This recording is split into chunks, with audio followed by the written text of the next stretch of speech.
এবার একটি গুরুত্বপূর্ণ খবরে নজর রাখবো। এবার পুরীর রথযাত্রাতেও ঘটে গেল বড়সড় বিপর্যয়। বাধা পড়েছিল শুরুতেই, অত্যাধিক ভিড়ের চাপে পদপিষ্ট হয়ে কমপক্ষে 3 পুণ্যার্থীর মৃত্যু হলো, আহত কমপক্ষে আরও 10 জন। জগন্নাথের মাসির বাড়ি পুরীর শ্রী গুন্ডিচা মন্দিরের কাছে রবিবার ভোরে এই দুর্ঘটনাটি ঘটে।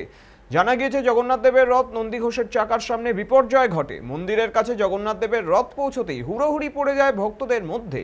ভিড়ের চাপে বেশ কয়েকজন পড়ে যান। জানা গেছে, ভোর 4টে থেকে 5টা নাগাদ গুন্ডিচা মন্দিরে পৌঁছয় জগন্নাথ দেবের রথ। তখনই ধাক্কাধাক্কিতে ব্যারিকেড ভেঙে পড়ে, হুড়মুড়িয়ে ভক্তরা রথের দিকে ছুটে যায়।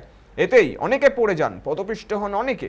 পুলিশের তথ্য অনুযায়ী 3 জনের মৃত্যু হয়েছে, আহত কমপক্ষে 10 জন। সংখ্যাটা আরও বাড়তে পারে। এবারে রথযাত্রায় পুরীতে 10 লক্ষেরও বেশি পুণ্যার্থীর সমাগম হয়েছিল।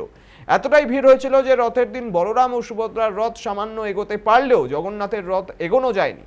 মন্দির ছেড়েই বেরোতে পারেনি নন্দী ঘোষ। এত বছরে এই প্রথম এমন ঘটনা ঘটে, যাতে অশুভ ইঙ্গিত বলেই মনে করছেন অনেকে।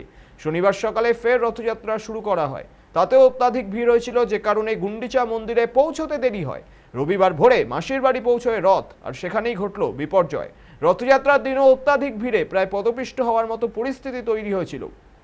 বলরাম ও সুভদ্রার রথের সামনে পৌঁছতে গিয়ে 500 জনের বেশি পুণ্যার্থী অসুস্থ হয়ে পড়েন। রবিবারও ঘটল এই ভয়ানক দুর্ঘটনা।